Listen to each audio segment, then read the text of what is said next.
Yeah, here's the patch. You see, instead of the gray code module, now here we have the Euclidean sequencer. The rest of the patch is, the structure of the patch is the same as we had in the last video with the gray code module, except for these two spare LFOs, which I will introduce to the patch or into the patch later. So the Euclidean sequencer opens the ADSR so that the sequence come in from the quantizer, and the oscillator, the VCO, can pass through to the mixer, and from there go to the audio. It goes of course first to the reverb, and then to the mixer, and then to the audio. The step sequence of the step frequency of the sequence is determined by this LFO here, down at the right. Here above we see the red button, or the red bot shows the steps developing according to the frequency I have set with LFO1 here above. The green points here show the active steps, and the blue one the end of the sequence. The length of the sequence, which is 13 steps with 5, they call it hits, I say active steps in it. Alright, so no randomness, of course, not even seemingly. And so let me demonstrate what I've written in the book, that things gets more interesting concerning our matter when we modulate the length of the overall length of the sequence, as well as the number of active steps.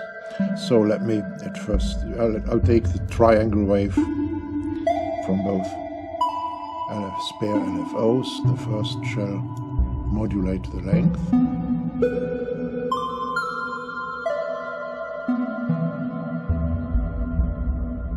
And you nicely see here that when the length changes, the number of steps changes accordingly.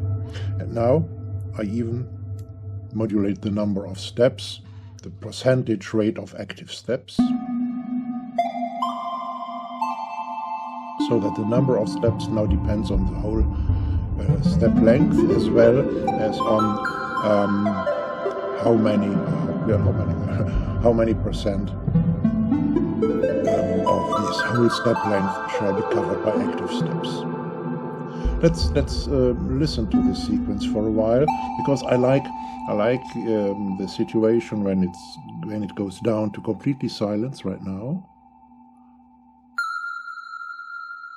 and then the steps slowly step in, multiply, get more, and then go down to silence again.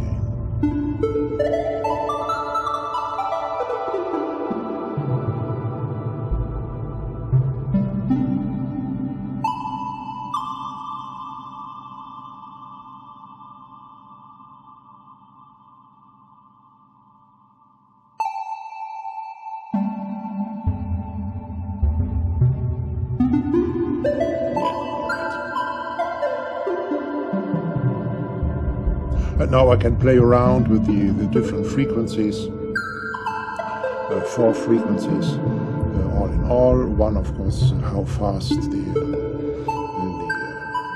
sounds are generated. So let me increase the step frequency, which arrives here at the quantizer. Let me see this one.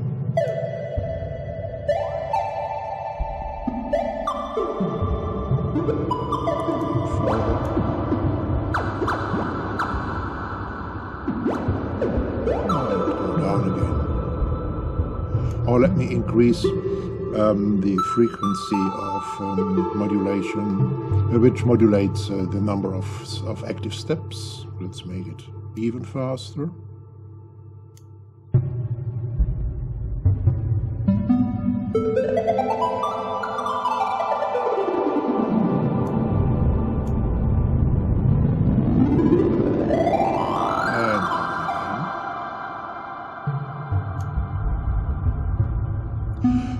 and the number and the modulation of the whole overall length of the sequence.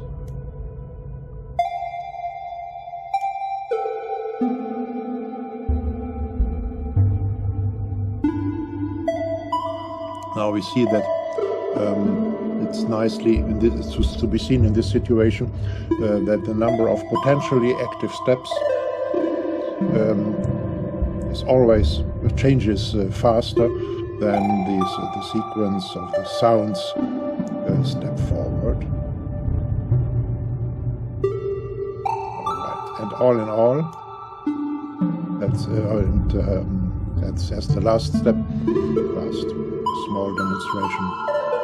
Let me change the frequency, the clock frequency of the Euclidean sequencer itself.